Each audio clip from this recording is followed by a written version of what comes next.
Well, one of my heroes is the author Seth Godin. One of his phrases he always says is that a hesitant trapeze artist is a dead trapeze artist. That you can't traverse the gap in two jumps. You have to do it in one big jump, or else you're dead, right? Yeah.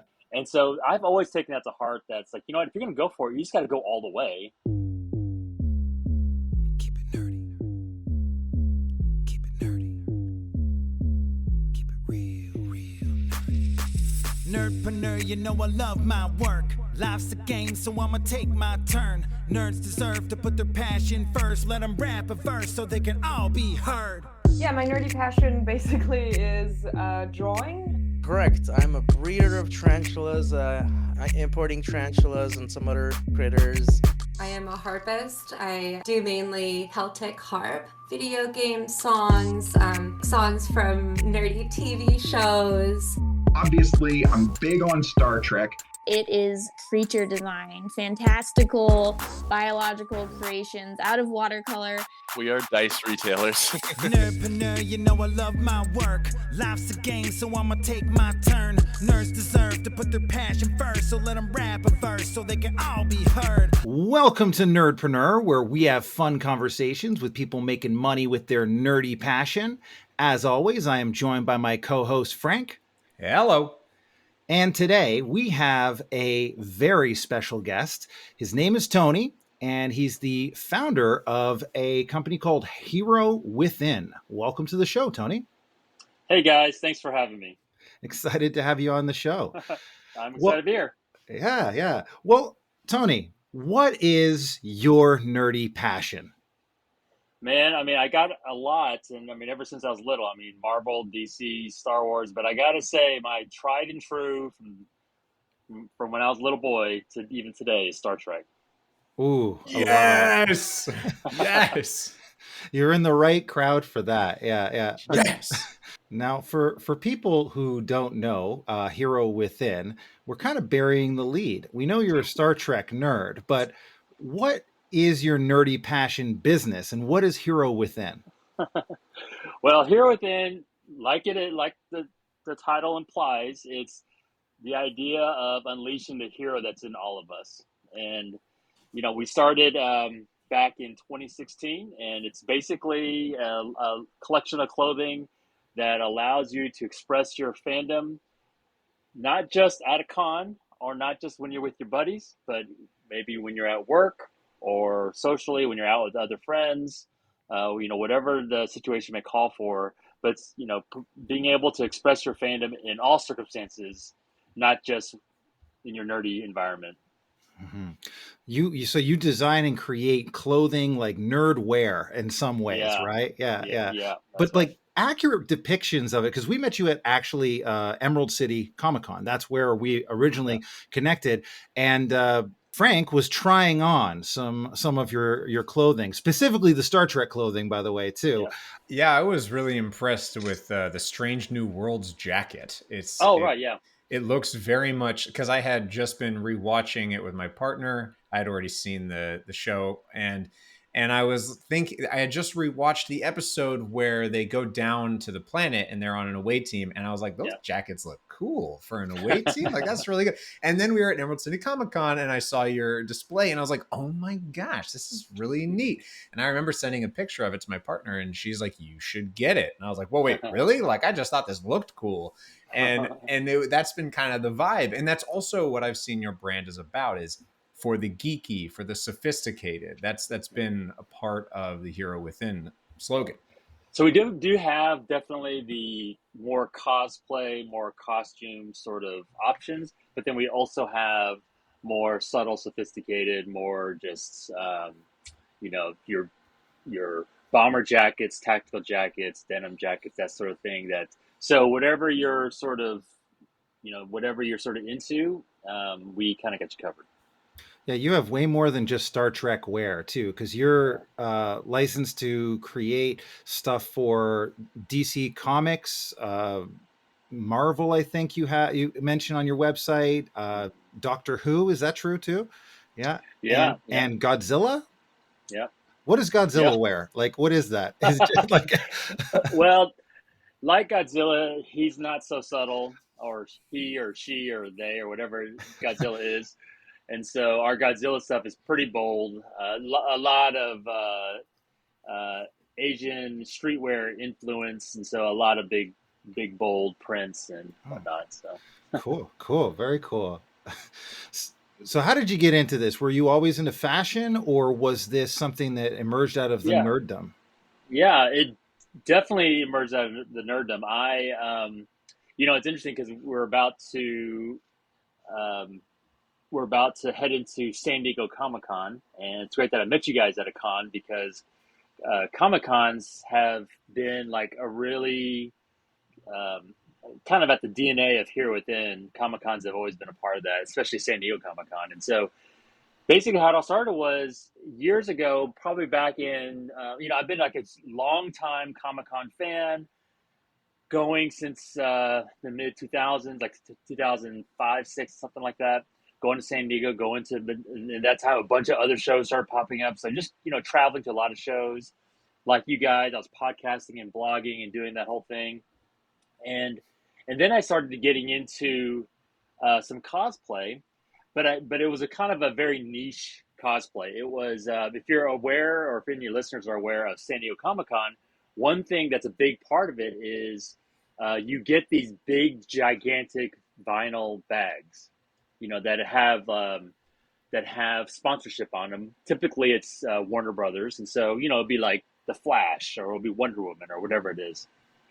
So these big bags that are like 3 foot by 3 foot. So they're big, right? Mm-hmm. So San Diego Comic-Con is kind of known for these big vinyl bags, and you can get usually there's like a dozen different options each year. And so this kind of started back in like, I don't know, maybe 2008 or 9 or something like that, when Comic-Con started blowing up. So just kind of out of a whim and out of kind of fun, I've always loved clothing and fashion. I decided to take some of these bags and make costumes out of them. So I basically took a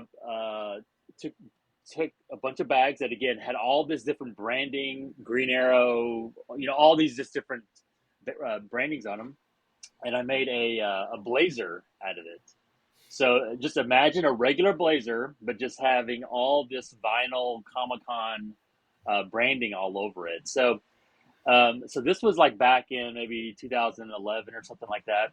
And I basically went as, because I'm a fan of Doctor Who as well, I went as the 11th Doctor, Matt Smith, 11th Doctor, with the bow tie and the sonic screwdriver and all that. But I just had this like very garish Comic-Con blazer bag thing. And so I wore that to one of the shows, and it got a really big response from it, because if you are a fan of Comic-Con, you really recognize these bags right off the bat. And plus it feels like you're basically wearing a giant plastic blazer, right? Yeah. So, a lot of fans love that, and I got a big kick out of wearing that. So I decided, well, next year I'm going to do the same thing. So once again, I was able to contact Warner Brothers, and they sent me the bags ahead of time, and I was able to work on. This time, I made out of Star Wars, my favorite Luke Skywalker look was out of Return of the Jedi. His kind of all black with the fold over flap in the front and all that. So I made a Luke Skywalker version, but out of the vinyl bags. Cool. And yeah, so again, big hits and all that, and just loved it. So again, I work on year 3, and I was working on a Green Arrow costume, and I just was kind of like thinking to myself, man, like this is fun and all, and it's good for laughs and for photos. People seem to really love all these brands that are on these pieces, because it kind of look a little bit like you're a NASCAR meets cosplay, because you have all these brands over you, right? So people love these brands. They love these brands, and they love like fashion and clothing, and sort of the merger of the two. How about this year, instead of coming up with some sort of like wacky costume, I come up with some sort of like clothing that you could that has your branding on it, but you could wear every day, more commonly than just at a convention. So I pivoted and I started working on a blazer that turned out to be a Superman blazer, where it had like sort of the silhouette of this S stitched in the back, and then the inside had some branding as well, and had some like subtle nods here and there. And I just kind of put out on social media and on my blog. I said, hey, I decided instead of doing a costume, I made this Superman blazer, and I'm going to kind of show it off at San Diego this year. And if I see you and if you like it, let me know, and maybe I could take this and turn it into something that I can offer to more people. So that year at Comic-Con, and this is 2015, I just was walking around, talking to professionals, basically just hustling it, talking to every person I ran into, and just said, what do you think about this blazer? If it was available in the market, would you buy it? And so I just kind of used those 5 days I was there as sort of market research to just kind of see if people would like it.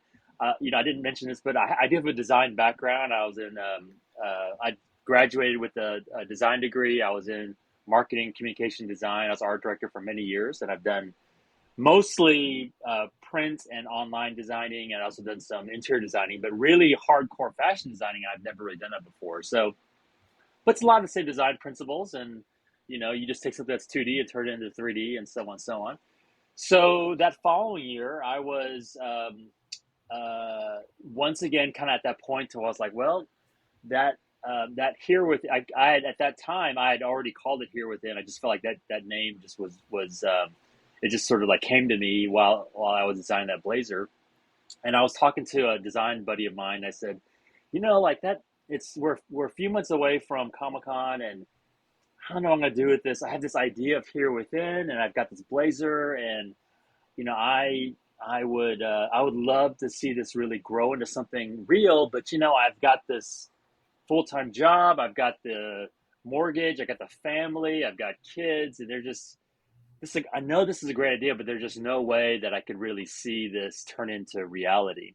Mm-hmm. Well, you have to be careful when you say things like that out in the universe, because sometimes the universe listens, because 2 months later I got laid off from my job. Oh, wow. Look at that. So, the universe loves to react that way, doesn't it? It's like, sorry, you want this. You're going to do it now. Yeah. So I was like, oh, crap. Like, I have to seriously consider doing this now. So after some soul searching and some hard discussions with myself and my wife and family and all that, I said, you know what? I think I'm going to try to do this. I think I'm going to, even though I don't really have any like training in fashion, I've got friends that are, and I've got Comic-Cons coming up, and I could launch something like this.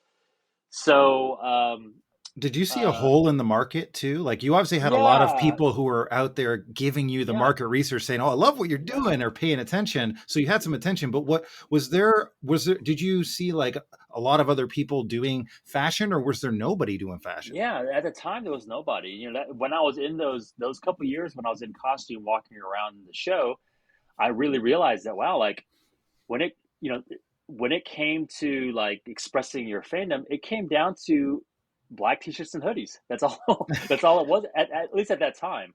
And so there wasn't the her universe. There was like, no other companies out there doing it.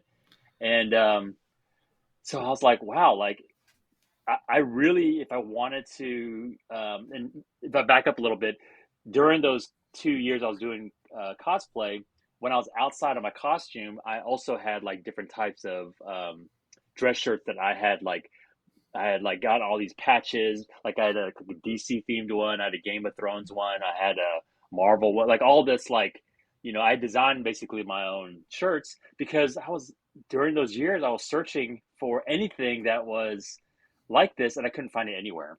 So during those years of doing, kind of talking to people, I was like, wow, there really isn't anything out there that is beyond your typical t-shirts and hoodies. And I remember my wife telling me, I'd come back from these conventions, and she's like looking at my stack in my closet of like black t-shirts that's as tall as me, and she's like, enough of these, And back then they weren't even making them in color. They just literally were just like black hoodies, and then the big logo on the front. And that was it, right? That was it. So So yeah, so this is like and this is in contrast to cosplayers too. So I just want to distinguish, because just in case we have nerddoms from all over listening. So in cosplay, this is people who are dressing up as their favorite characters, but that's not exactly what you're catering to. You're catering like fashion stuff that is accented towards a nerddom, right? Versus like a blazer with a Superman thing on it, versus like trying to dress like Superman, which is often like homemade. Like that's what people do, is they make their own stuff with cosplay. And your stuff is not targeting that. You were going a different direction, right? Yeah, that's correct. So this is the beginning of 2016, and this is probably January, February or so, and Comic-Con was in July, and DC is one of my first sort of along with Star Trek, was one of my early sort of loves. And I thought, you know what, I made this Superman blazer, and I wonder if I can try to figure out how to make Batman and Wonder Woman and all this other stuff. But I'd love to attempt to get the license for that. And so it's funny looking back now, that's whatever, 7 or 8 years, because you don't know what you don't know. And I just thought to myself, you know what, I'm just going to go get that license. And looking back, if I told my younger self, I would have said, hold on, young buck, because there's no way. You don't have a market plan, you don't have production, you don't have a team. Like, there's no possible way that you could do this. And but it was the craziest story. So I had designs in mind. I started designing a whole collection of DC inspired clothing.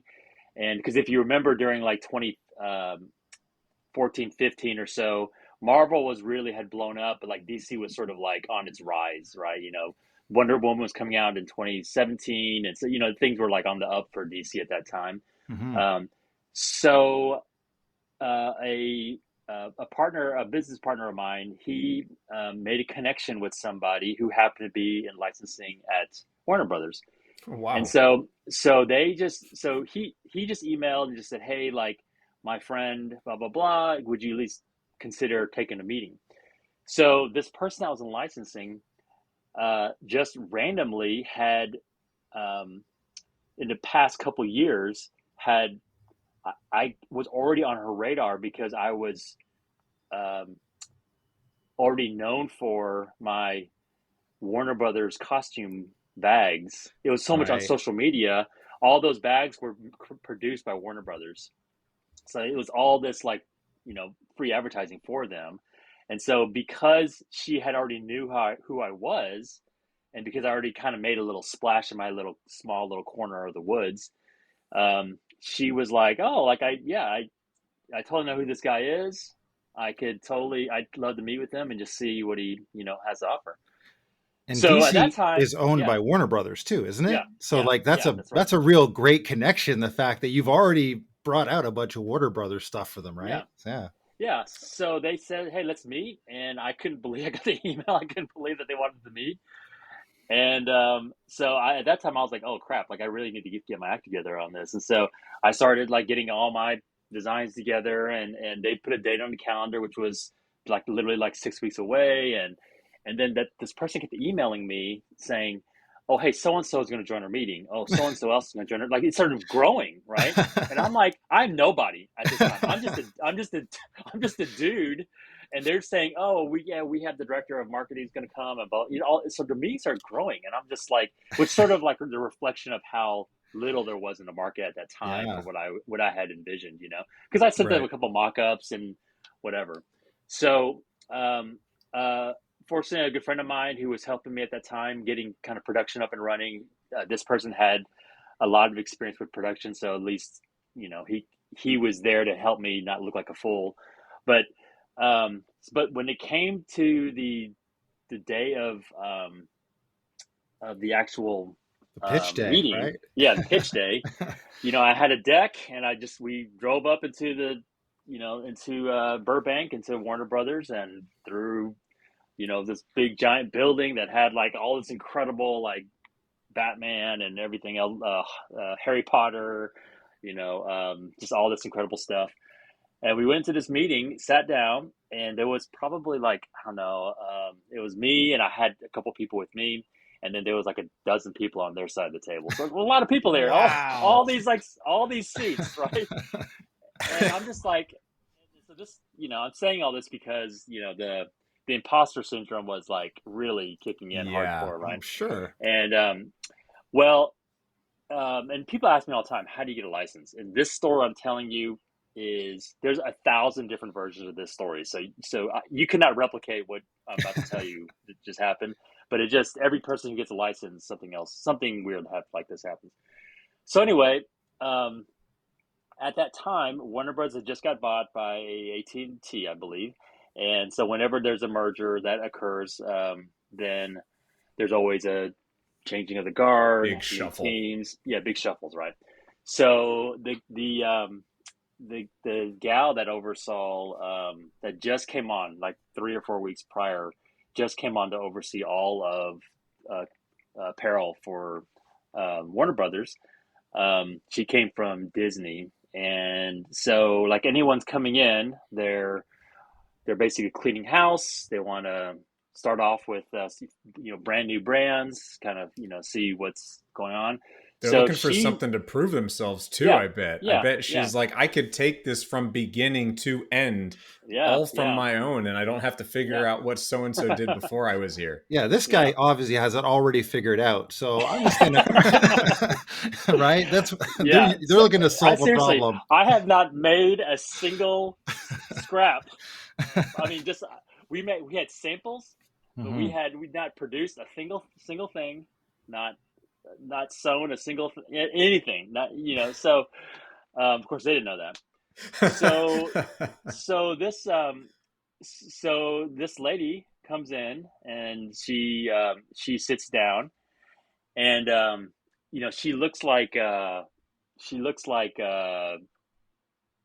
de Vil, because she's like very sophisticated, all black, slim. She had this like fur big collar thing with like feathers coming off of it, and very like serious, right? Devil Wears Prada. Yeah, totally that, right? So super intimidating. She sits down, and everyone, clearly she's the one in charge. She's at the head of the table. And I'm just like going, oh my God, like what is happening here? So we did our pitch, and we did our song and dance, and then we ended, and that they all like in unison were looking at me. They all turned and looked at her, and she just says, "I love it. Make it happen." And she hit her hands on the table, and she walked out. So so at that point, that's a movie. So typically you have to negotiate the licensing fee and all the terms and all that, but there was no discussion, or there was no negotiating, because they just said whatever you want, because this lady said just make it happen, I don't care, and then she walked out. So they let me create all the terms for it and decide everything, and then literally like the next day I had the DC license. And I was off and running. So it was the craziest thing I'd ever experienced, and I worked with licensing with many companies after that, and it's never ever been like that, and I'm sure it's never happened like that to anyone else. But and yeah, so basically I got the license like in April or so, and then in May I started putting everything together, and we launched at San Diego Comic-Con, which basically all that was I had a handful of samples, and I was just hustling it on every street corner I could find, like literally going to events. I was hosting a bloggers party. I would set up displays. I would take it to panels. I was just literally just to anyone who would stop and listen. I would be like, I have this new product. I've got 4 or 5 samples here. Can you take a look at it? Tell me what you think about it, and kind of go from there. So it was like Hey, Nerdpreneurs, Chris coming at you. Thanks for listening, and I wanted to let you know something. We're building a community of people who want to become successful, nerdy business owners, and we're going to keep collecting these amazing inspirational stories like Tony's. So if you want to be part of that community, go to patreon.com/nerdpreneur and sign up to be a member of our awesome Nerdpreneur board. Board members get full interviews uncut, including another 40 minutes with Tony. So go to patreon.com/nerdpreneur and check it out. Now, let's get back to the episode. What I really love about your story is just the serendipitous nature, but not just serendipitous. Like, there's so much on your end of, like you said, you were hustling your prototype. Your Superman prototype at San Diego Comic-Con, and you got your market research done. But not only that, you'd kind of been building up the courage with these other projects, and you got noticed. And because of that notice, years later, that came back to you. And I think that's really fascinating to me, because we do talk to other people that, they've definitely got the imposter syndrome, that happens, but they have these different moments that kind of build up. Like there's these steps that we don't realize are steps until we get to the point of like, how did I get here? Well, one of my heroes is the author Seth Godin. One of his phrases he always says is that a hesitant trapeze artist is a dead trapeze artist. That you can't traverse the gap in two jumps. You have to do it in one big jump, or else you're dead, right? Yeah. And so I've always taken that to heart. That's like, if you're going to go for it, you just got to go all the way. And you may fall on your face, and you may fall multiple times. But one of those times, maybe you'll catch a ring, and you can and then you can move forward. And so that's what the whole Warner Brothers thing was. That it was just like me just leaping as far as I could go, and just praying to God that I could catch one of those rungs. And it just sort of like very, serendipitous sort of, moment. And it just sort of happened. In Hollywood, I feel like that's what they always say in Hollywood is, even if you don't know how to do it, just say yes. Like, you can do it, because you can figure it out once you land the job, or once you get the contract, you figure it out afterwards. And I think a lot of nerdy entrepreneurs learn that lesson early on, because they often don't know how to do the business side of their nerdy passion, or how to scale it in some ways. But if you say yes to those opportunities when they come around and bank on yourself, you can kind of trust that you'll figure it out as you go along. So that's I think that's a super, super cool lesson. You mentioned you had another cool story though, that kind of goes along with that. Well, what really launched the company, so that started the company, and we had a license, and we had ideas. We hadn't started manufacturing. We hadn't taken any orders. It's July of 2016. I have taken 0 orders. I have a website. I've got samples. That's all I have. So I go to San Diego, again, just sort of hustling. And I had, a couple weeks before, I had reached out to the gal who was running a panel called The Business of Geek Fashion, which was just a handful of people like Ashley Eckstein from her universe and a few other people, mostly just geek websites, not so much fashion companies, but more just like geek websites. So I had, the year prior when I was at Comic-Con, kind of hustling my Superman blazer, I went to this panel. I was sitting in the audience taking, I just had this vision of the company, but I was like, didn't know anything. So I was just, feverishly taking notes and listening to these people talk about how they started the company, licensing, blah, blah, blah, all that stuff. So they were having that panel again, this current year, the 2016. And so I emailed the lady about 2 weeks out, and I just said, hey, I know this is a long shot, but I was in your panel a year ago with the hopes of starting a fashion company, and now I have one, and I'm not anywhere, but how awesome would it be at your panel, that you had someone that was in the audience a year prior that just started a company, that just got the DC license, that's just starting out, and then contrast it to all the other people you have experienced. Yeah. I would love to be that person. And she was like, that's a great idea. Oh, great story. Yeah, right. That's a great pitch. Yeah. So now I'm on this panel that has all my, people all these seniors ahead of me that are all established business. Again, I've not accomplished anything. And, I tell my story. I'm like, hey, I was in your, just where you are, blah, blah, blah. I'm proof that like you can take baby steps if you take, if you're courageous enough and blah, blah, blah. Well, anyway, the panel's over. And again, I've not sold anything yet. I'm literally just faking it till I make it, right? And I'm being very honest with the people who were there, but I'm just, being very honest. I'm sitting next to the guy who oversees all the product at ThinkGeek. You remember ThinkGeek? Yeah. Was one of the most popular websites in the world at the nerd time. news stuff. Yeah. It was product merchandise and all that. It was out of all the world's websites at the time, it was number 3,000. So, which sounds like a lot, but there's a lot of websites. That's crazy. A lot of websites, right? So the guy next to me who's on the panel, he said, "You know what? We've been looking forever for. I'm so tired of black t-shirts and hoodies and blah blah blah. We've been looking forever for products that you want to make." And so this is right after panel's done. In fact, we're not even off the stage yet. He's telling me this. I want to sign you to a 6-figure deal and get production going like right away.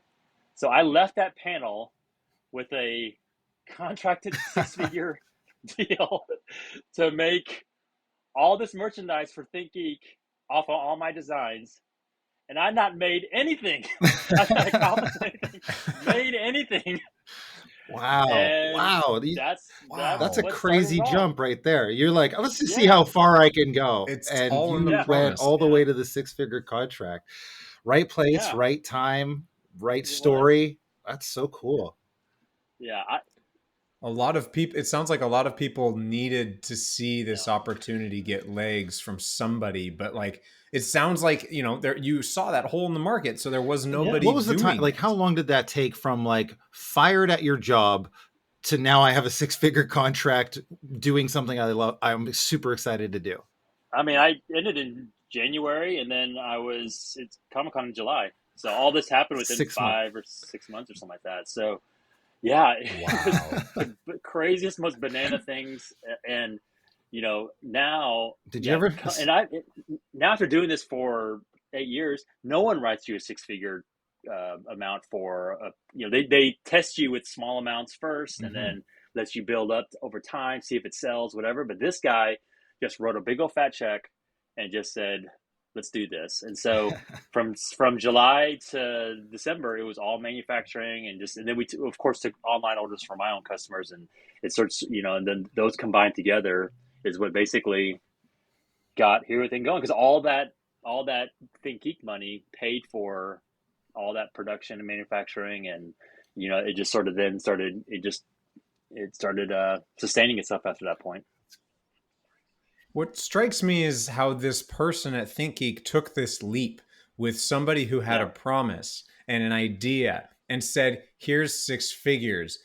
That to me is like, I immediately think, why? Why would they do that? No idea. And the only thing I can think of is that because you were proof of your progress in just 1 year, you went from being an audience member, taking notes from this panel, to standing up on the stage, telling a story of success beside this panel. And I feel like that is a testament of your capability. Well, I appreciate that. I mean, I always tell people that any amount of success comes down to 3 things: talent, hard work, and luck, right? And talent is what everyone sees on the outside. That's the celebrities, good looking, and all the skills, right? But I found that like talent is actually a very small part of it. Whatever business you're doing, the talent, while it's more visible and people praise that, it's actually 10-20% of my job. Hard work is a bigger chunk of it, right? You got to put in the work, you got to put in the sweat, tears, all that. But then there's always this last little piece of it, the luck factor, that it's intangible, that you can't really replicate on demand, right? And even more, if I even got more below the surface, it's not so much random luck, but when I say luck, I mean more relationships, right? Mm-hmm. It's me happen to know that person at Warner Brothers that's were aware of me through my cosplay. It's the person I sat next to on the panel that just believed in me, that actually launched things out, and then I have a million stories of people that helped me go to the next level, right?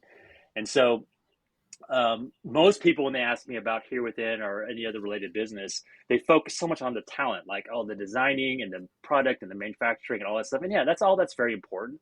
But if you don't have the wherewithal to put in the hard work of it and then also leave room for the luck or the relationships or the intangible, it's just going to be, it's a super uphill battle. It's already an uphill battle, let alone without that, the majority of the stuff that no one sees. So far, your story has been all prior to production, right?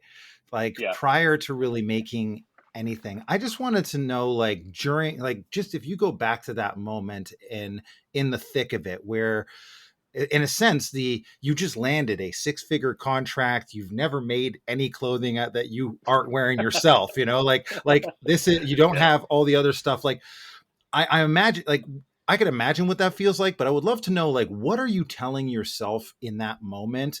And like, what do you do right after you get off that stage? Like, what do you have to do at that moment?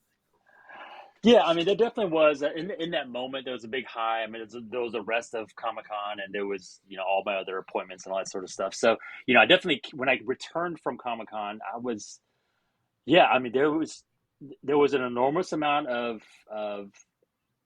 disbelief, and then a overwhelming sense of like, oh my gosh, if these people really find out who I am, I'm going to be completely found out. Again, the imposter syndrome and all that. And then feeling overwhelmed, that's like, oh, how am I going to fulfill, this thing? Because even shortly after Think Geek, there was other companies and those other opportunities and all that. So things were starting to pile up. And then I had already sold online to my own customers. And so things were like, things were ramping up at that point. So, feeling super overwhelmed. How much time did you have to till Comic-Con, from that event till Comic-Con, really? Like, or did you, or sorry, like, cause you got this at Comic-Con, right? Is that right? Yeah. So how long, like, did they say, we want to start selling immediately? Like, how soon? Yeah. I mean, they basically, they just said how soon you can get to us. And so it took us at that time, my timetables were much longer. So we delivered in December. So we went from July to December. So, it took, cause at that time, and without getting into the weeds, it took about 4 months to produce anything overseas, 3 months to manufacture, 1 month on a boat. And then now things are much faster. They can make smaller quantities, ship it through air. Timetables much faster, but back then, at least through the production route that I had, it was just much slower. So basically we were delivering in December, and which turned out to be a big stressful thing, because like trying to get everything out before Christmas and all that stuff, that was a big old crazy mess. But yeah, I mean, I had never felt so a mixture of exhilaration and excitement and just fear and terror and just like, what I tell people that are interested in their own business thing is that I would wake up every morning and think to myself, this is never going to work. This is just this foolish, most stupidest thing. It's never going to work.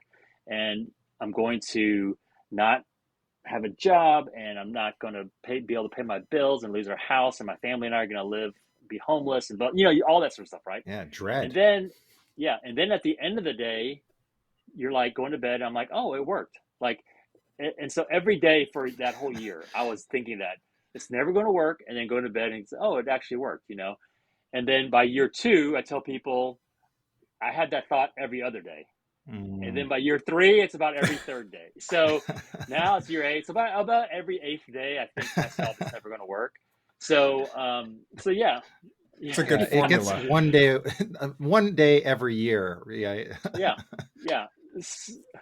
I wanted to circle back for a sec. You've been mentioning something about luck, and it stuck with me, because this idea of luck, whether it's timing, place, relationships, whatnot, I want to know what you guys think about this. It feels like luck is about, you find luck when you're out there doing stuff. You're not going to stumble into luck if you're staying in your apartment, your home, your basement, just like thinking or planning or even just doing the logistics. the luck factor of success happens when you meet people. For you, you were out there at Comic-Con showing off your hard work that you'd made. You were also doing that market research. You know, it was that relationship you had that knew the person at licensing, and you probably met that person out and about. Probably they didn't show up at your door at your apartment and say, "Hey, I'm going to be your friend, and someday I'm going to get you a license at Warner Brothers." You know, there's this aspect of you have to go out and interact with the world. And there was an old acting teacher of mine years ago that used to say, you have to put yourself into oncoming traffic, metaphorically speaking. And I feel like that's very much a core essence here of luck. And I want to know what you guys think about that. Yeah, you know, I'm not a super extroverted guy, but I consider myself a high functioning introvert. So I need my alone time, but when it's time to ramp up, I can do it, right? I can get out there, I can be out front, I can do the pitches, and I can do that. And then I'll have to retreat away for a day or two. Even after Comic-Con will be a super high in a couple of weeks, but then like I'll need to retreat for a week just from all that, right? Yeah, I totally get that. I really feel for those creators who are much more introverted, because like you said, you have to put yourself out there in oncoming traffic, you know, just to see what happens, you know. And a majority of anything good that's happened to me, 90% of it was just showing up, you know, just being there, seeing what happens. A lot of times it was not great things that happened, but on occasion it was something awesome would happen, you know. But so much of it is just showing up. And I feel for this generation in particular, because of our social media generation, that from the pandemic forward, we are so much behind our devices and our phones, and we don't meet people in person, and we don't go out as much. And, you know, we've lost some of those soft skills of just like getting out there and networking and all that sort of stuff, which is what's so important about going to these conventions, is that it keeps you more sharp because you're out there and you're meeting people and talking with people. But yeah, absolutely. I just don't know how anyone can really launch. I mean, you have to, when I talked about talent, hard work, and luck, you have to be really off the scales on the talent side, which I am not. I'm pretty good at the hard work side, but the talent side, you have to be off the charts on talent if you're going to really minimize your, like, you know, being out there and networking and all that stuff. And some people are. That's just some people. You know, yeah. So there's a quote, and I don't know who it's attributed to. And even when I Googled it, there's like 5 different people attributed to this quote. So I'm just going to say the quote, but it's like, I'm a great believer in luck. The harder I work, the more luck I have.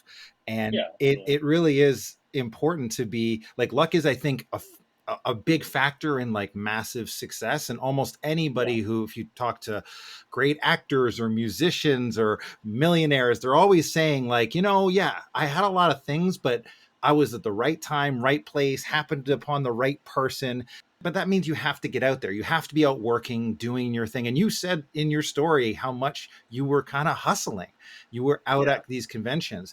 And I think to the importance of people who want to get their business or get something off the ground, to be going to things like conventions and making that initial investment, and to go out there, because it's not just about the experience of going to a convention. It's also about the possible relationships and interactions that you will have that winds up being the biggest game changer for you in your business growth. And I mean, yeah, I can think of all these times in my life where, you know, I wouldn't have the job I have right now if I hadn't have done something that at the time did not seem like it was important at all, and then actually became a core factor in my next success, you know? So it's so key. Luck is a function of work and being out there in the world.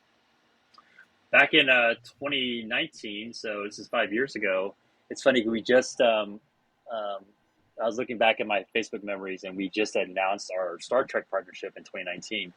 And that was another kind of weird story, because we had gone to, me and one of my operations partner at the time, we went to Licensing Expo in Las Vegas. So if you don't know what Licensing Expo is, for those who are listening, it's basically like a comic convention, but it's just for brands to show off their license to get people to pick up, you know, deals with them, right? Mm-hmm. Pick up their brand to do whatever.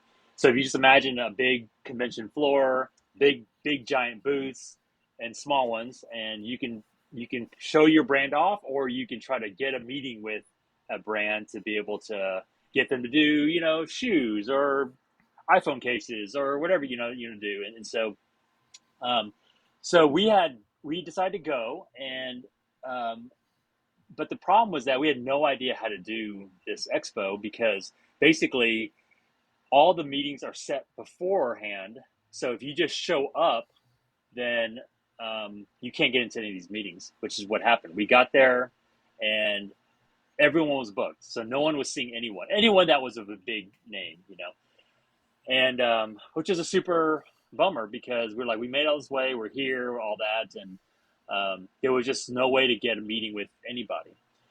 So, but Paramount, I remember going to the Paramount booth and them saying no. And so, but I was determined, because I was like, you know what? I love Star Trek. And at that time in 2019, Star Trek was kind of like they weren't doing nearly as much as they are now. Right. And so this is before, like, even they launched Discovery, all that stuff. So it was still pretty brand new, or at least, not the current version it is. And, I was just determined. I was like, I'm just going to find somebody who's going to talk to me. And so, this giant booth, people going in and out of it, and just me talking to everybody, emailing, texting, talking to people that might know someone at that booth, and just spent the whole time just trying to penetrate Paramount. And eventually this gal was like, yeah, meet me at 5 o'clock, end of the day, blah, blah, blah. So, so I did, and, we chatted and hit it off, and she gave me the license right then and there. And Yeah. just like that. Yeah, it just sort of like happened. And it just worked out, because she was sort of ending her term at Paramount. So she was trying to look into land a couple last companies. And, again, timing was just sort of everything. She just was, that other gal, Warner Brothers, was just coming in. This gal was just coming out. So she just sort of wanted to, get some more partners into the mix before she left. And just like that, we just sort of like settled it and went forward. And we started with Star Trek in 2019. And, that's probably honestly, that was probably more than Marvel and DC. Marvel and DC was great, because it really was during a big boom of pop culture. But because my love for Star Trek, and we've been with them for 5 years now, to me, it's the brand that I probably have enjoyed the most. It's been most rewarding, the brand that I've been able to connect most with the fans. And I'm just so grateful for the past 5 years. But again, another example of just just having nothing and just hustling until somebody said yes. Before. Well, it's a great franchise, because they practically change their uniforms almost every season. Exactly. It's awesome. So you have something on your social media that I've seen. You talk about the booth, and you also talk about something, the Energized Lounge. What can you elaborate on that? Coming up is in San Diego Comic-Con is if anyone listening who's not been to Comic-Con, what sets San Diego apart from other shows is that it's not just the big convention center and everything that's happening inside. Everyone always hears about things like Hall H and all the booths and all that. But what makes San Diego so special is that there's a tremendous amount of off-site activations, which what we call them. They're basically pop-up shops that happen all across the city, hosted by all these big brands like Amazon and Sony and all these other brands. And they range from being giants, where they have big circus tents, or they take over a warehouse building or whatever, to small and intimate. And so after years of doing Comic-Con, we used to host a bunch of private events, after parties, anniversary parties, and all that stuff. And I've always wanted to host a offsite activation. Again, through this process, I was very fearful. I was like, if we made something that was open for 5 days during the week, would anyone even come? Would they even care? it's going to cost a bunch of money and it's going to cost a lot of resources and my personal time. Is anyone going to even, is this going to even matter to anybody? Right. So last year we did it and it was great. It was, it's basically a Star Trek themed coffee shop about the size of a Starbucks, and where we serve Star Trek themed coffees.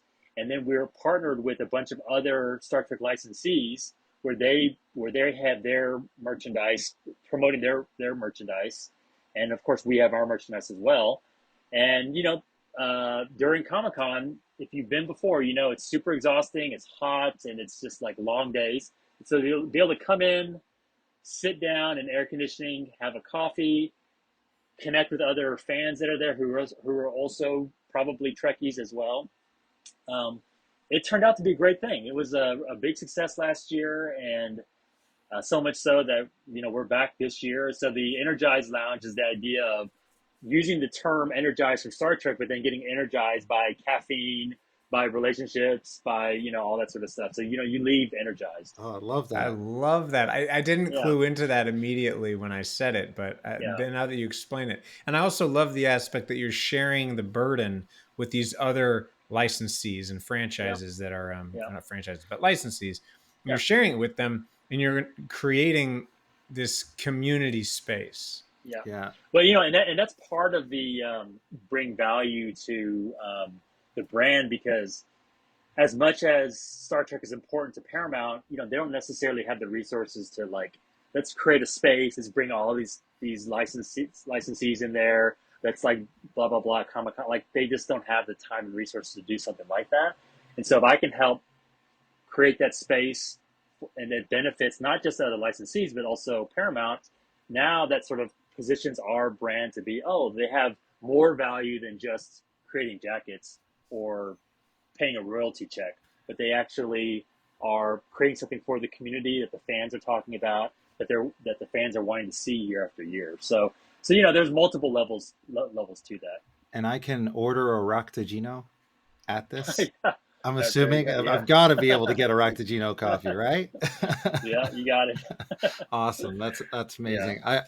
I've never been to Comic-Con, but it's on my list of dream things to get done. And this that also just got added, is to have a Ractagino at one of these Energizer lounges. I didn't realize how much I wanted it until you mentioned that there is a cafe themed after Star Trek, and I'm like, man, I might just have to fly down just for that. Yeah, it's a blast, and we have this year we took it to the next level where some of the brands are they're releasing product there that's never been seen before by the public. And so, brand new. So Star Trek wines, the Star Trek cruise, and a company called the Wine Company are each revealing merch that you can see for the first time in person and order. So it's really fun because now it's beyond just like a hangout coffee place, but it's actually a place to find the latest and greatest Star Trek merch. That's so cool. So cool. Yeah, that's really cool. Oh, that's amazing. Well, Chris, do you have anything else you want to go over right now before we jump into random rolls? I think we're probably about that time. The random rolls is a bit of a silly, less serious and fun, or less businessy. The random rolls is less serious and more fun of a section where pretty much you're going to roll the dice and we have a chart. Based on your number, we're going to ask you a question. We'll do this back and forth a couple times. So go ahead and roll it for the first time. All right, here we go. Landed on 80, the number 80. 80. All right. If you could be any fictional villain, who would you be? Oh, man. Fictional villain. Okay, so this may be a little bit too on the nose, but how awesome would it be to be Khan from Star Trek 2?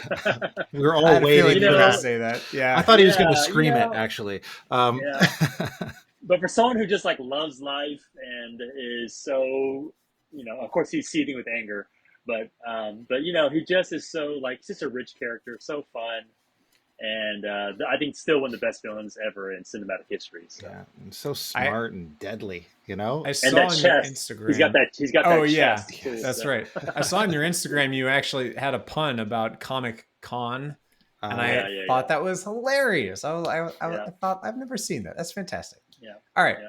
Well, go ahead and roll one more time. In fact, here I'll sneak peek for your our exclusive pin for this year. Oh, look at that. That is so good. You're gonna have to go check out the YouTube for this, listeners, just so you know, just so you can see the exclusive. Okay, here we go. Rolling again. 53. All right, 53. Perfect. It is a Star Trek question. So, there you go. In Star Trek, there are 6 divisions: science, medicine, command, con, security, and engineering. Which division would you train into? Oh, well, command for sure. I mean, you got to be run the ship. You can't. Yeah. As an entrepreneur, I think that totally makes sense, right? Yeah, it sure does. And a bit of a Kirk, if you will, the way your story went, just like fake it till you make it, right? Yeah. No, I love that. So in the next section we're going to move into is called Rapid Fire. These are quick and silly questions. For example, well, I always ask Star Trek or Star Wars, but I feel like I know the answer.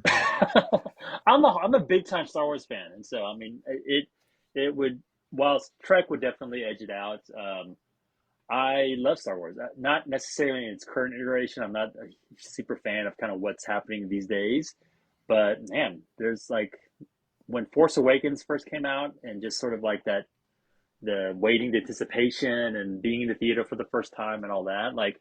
You just can't, whether Star Trek or any other franchise, you really you can't replicate that sort of, that shared love and buzz from Star Wars fans. So yeah, 100%. Yeah, I get that. Yeah. So who's your favorite Star Trek captain then?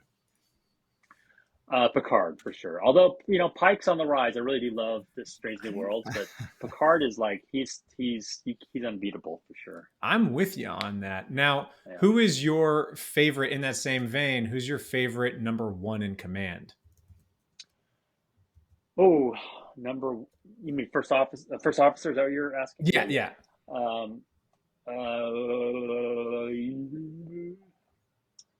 Man, because you got Spock.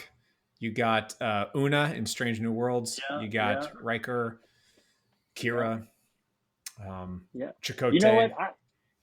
This might be a little unconventional, but I just finished doing the rewatch of, I told you about this, of Star Trek Enterprise. And I think it's T'Pol. I think that her character, was the most interesting one on the show. And I would have loved to see kind of where her journey sort of took her. But I think, to me, first officers work the best when they are really at odds with the captain. Not necessarily like they don't like each other, but they just have to have two different type of ideals. They have to have conflicting philosophies in some friction. Degree. Friction. And so in each of those, each of the series, they each had some level of friction here or there, but for the most part, they kind of got along. They were like trusted confidants, whatever. But I feel like on Enterprise, while the overall series was not super strong, the friction between those two, Archer and T'Pol, I feel like that it was awesome. Like it was like they really made it tough, and I think it makes for an interesting storytelling. So I was T'Pol. Yeah, especially with that dynamic of, we're going to lose some viewers as going deep here, but the Vulcan human dynamic and that the Vulcans did see themselves as better. Yeah. And how those two in leadership had to work together on one of the first or pretty much the first ship from Earth. And I think that particularly now is so relevant, that whole idea of like, how can I work with somebody that I don't like or agree with, and how can we get along? And I think that's more relevant today than it's ever been. And T'Pol's easy to look at, so that always helps. Yeah, Star Trek always has someone like that in every show. Yeah. So, what would be your most iconic Star Trek one-liner? Oh my gosh, killing me here. Most iconic one-liner. I probably would say out of TNG, the season 3, Yesterday's Enterprise, when Picard is about to make a big stand with Enterprise, he says in a announcement to the crew, "Let's make sure that history never forgets the name Enterprise." And I just feel like that's such a great, let's, whether you're a fan or you make jackets like I do, you think to yourselves, let's make sure that history never forgets the name Enterprise. I love that. That's awesome. Yeah. Well, I'm going to steer it away from Star Trek for a minute. You said DC Comics was your first love. Yeah. So yeah. Which superhero is it in DC Comics that is the one? Oh, Superman for sure. Yeah. So when I was really young, my parents, so before I was born, my parents moved from Korea to Dallas, Texas, and then I was born. And like I said, there was like nobody that looked like me that I went to school with, and as a result, it's like experienced a lot of bullying and racism and all that sort of stuff. So as a result, I like retreated into what I found a lot of comfort in is comic books. And as I'm reading Superman, I was like, wow, like here's this dude. He's an immigrant from another planet, and he's living in this world where he just wants to fit in. He's not fully a part of this world. He's kind of a part of another world. He's part of two worlds, basically. And he just kind of wants to find his place and purpose in his life. And he knows he's got potential to be something greater than a small little kid in Smallville. And reading those stories as a kid, I was like, wow, like that really resonated with me. Like I really felt like, I really, from that point on, I dove into comics, and I kind of make a joke about how like Superman and Wonder Woman were like my parents, because they I feel like that comics at that time really like raised me in some ways and informed who I would become as an adult. So Superman played a big part in that. I really like kind of identified with his life as an immigrant. We sometimes ask people what their if they could have a superpower, what superpower would they pick? But I want to bring it back to something different. If you could pick a technology that we could have now, could be from Star Trek or Star Wars or something else like that, what technology would you pick? Well, it'd be hard to beat, with as much traveling as I do, it'd be pretty hard to beat a transporter technology. I mean, that would never deal with an airport again. yeah. I mean, that would be so game changing. I mean, they make it too easy now because on the new Picard series, they basically have like archways, and you just sort of like, you don't even stand on a pad. You just kind of walk through it and you end up in another city, which I'm like, that is to have that sort of ability to like, be somewhere, anywhere instantaneously. Wow. Like that would just be, incredible. So with that aside, even to say, okay, that's going to be nearly impossible. That'll never happen. A replicator is actually happening. These 3D printers, and then when you even get into like they're starting to replicate like meat and all that sort of stuff. I'm like, wow, like we actually we'll probably never get to a place where we use transporters, but replicators could be a real thing. We now have communicators through phones and some level of tricorder at some level, but man, like a replicator, we can, that's something that's within reason, within our lifetime. We might have some version of that. Could really address food shortages. Yeah, totally. Yeah. And so for my final question, I'll say, fear the AI or embrace the AI? I think it's a really important question, actually. And not to make it drawn out, but we, as whether it's pop culture or as a society, we're all talking about we love change, we want to progress, blah blah blah. But when change actually happens, everyone fights it, right? And historically, being on the side of resisting change typically has not fared well for anybody. And so I do think AI is here to a certain level, and it's going to only continue. So we can try to suppress it, and eventually Skynet will birth, and Skynet will take over the world and kill all the humans. Right. Or we can say, hey, like, there's a way to utilize AI in a way that is helpful and beneficial for mankind. So I definitely feel the tension of how artists feel AI is imposing on their work, for sure. But I've been using it a little bit on some of my writing, like because whenever we're doing marketing pitches and all that stuff and posting things online, there's some AI tools that will help you craft it in a way that just makes more sense for the audience. It's more quippy, it's more clever. And so I've been using a little bit of that. But I do think that's why I don't know answers or whatever, that we do have to say yes to AI to a certain degree, or else we will become their slaves and they will take over us anyway. So, yeah. I appreciate that perspective that, by embracing it, we will work in harmony as opposed to fighting it and we will probably lose. Yeah. But I do feel for the visual artists who are losing their jobs to AI. And, I've seen that already happen, like, very directly. And I'm not sure what the answer to that is. And, but because it is going to, because ultimately people just want to do things that are cheap, and artists are not cheap. And so they'll choose AI to do their covers of their comic books or do their visual effects in a movie. And 9 times out of 10, they'll eventually choose a cheaper option. And so I don't know how artists will survive that. I saw Toys R Us recently did an ad that was all AI generated, and it was really good. It was really good. Mm-hmm. And I work in video production, so I was just like, crap. And we're right now, we're in a place where we can sort of like eyeball the uncanny valley, but pretty soon we're not going to be able to. We're not going to be able to notice that it was done by so AI, good. and then what?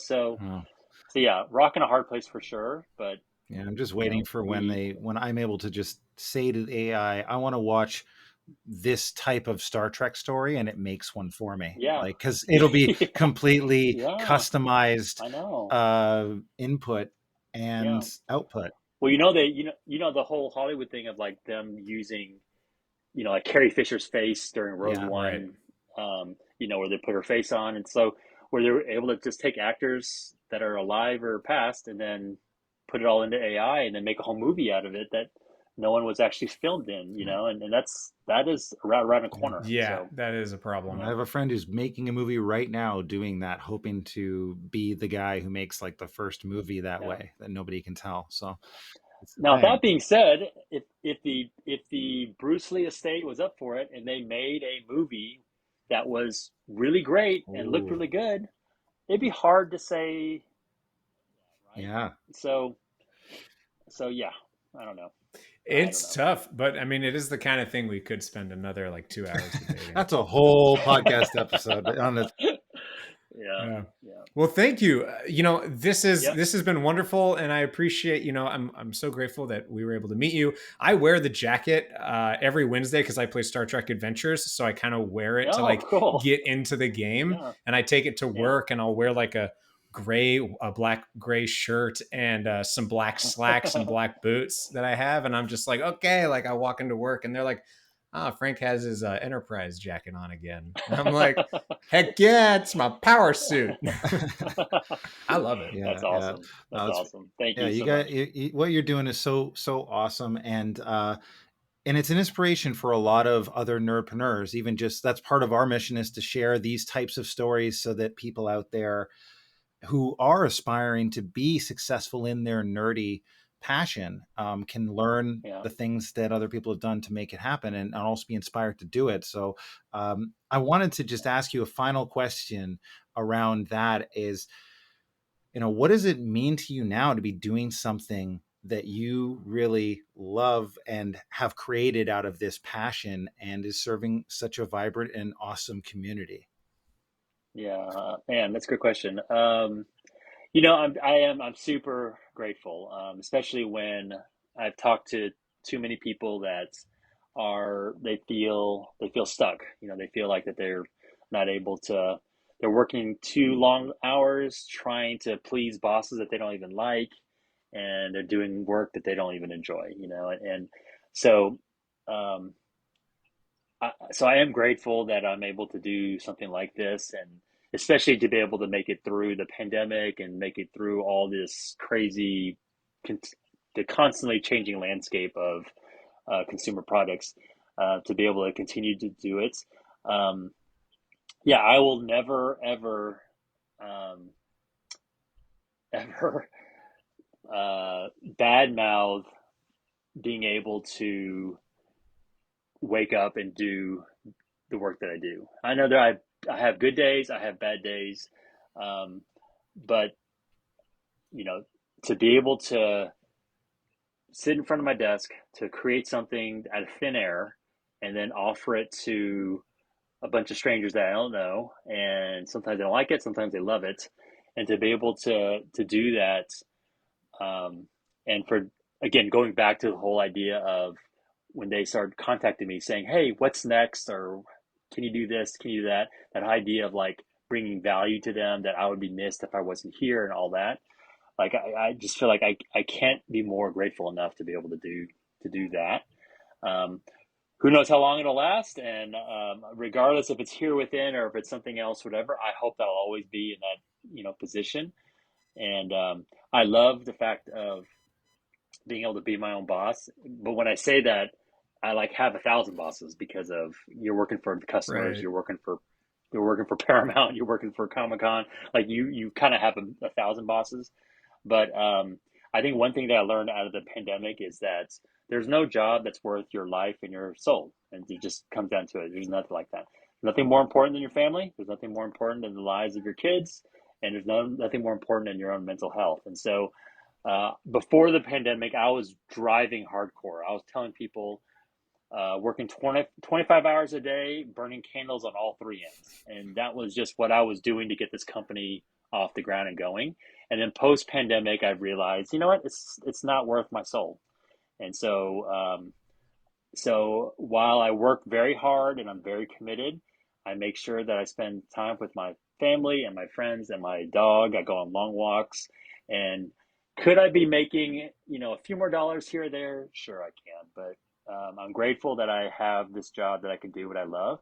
But more importantly, I'm just grateful that I have like a relative, realistic level of balance in my life where I can be happy. And it's funny because I was listening to a Conan O'Brien had on a podcast, and he was saying how would you rather be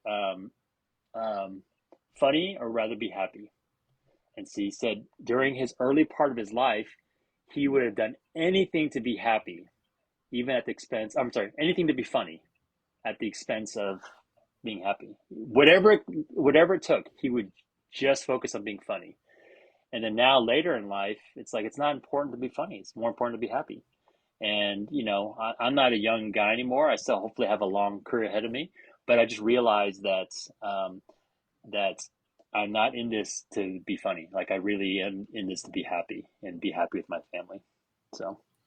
Well, Tony, thank you so much for coming on. If people want to check out Hero Within, get some amazing merch that is, from one of these cool franchises you landed leasing deals with, like how can they find you, support you, and get some really amazing stuff?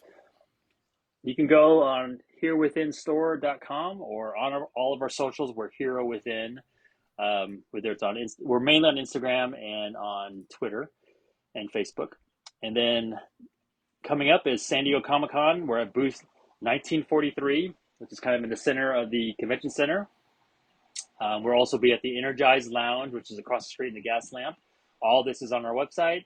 And then from here, we really kick off a busy season of cons. After Comic-Con, we go to Star Trek Las Vegas a week later. So we'll be in deep on ground zero of Star Trek. And then we actually have that show has launched a bunch of smaller regional shows. And so we'll be in Nashville and Chicago in September. We'll be at New York Comic-Con in October. Star Trek Dallas in November, and then maybe another show in December. I'm not sure. So this from July on, we'll be on the road quite a bit, and you can catch us at one of those shows. Again, it's all listed on our website, and but you can find us online or on social media. Awesome. Well, thank you everybody for listening to today's episode with Tony and Hero Within. And as always, everybody, keep it nerdy. Live long and prosper. Nice.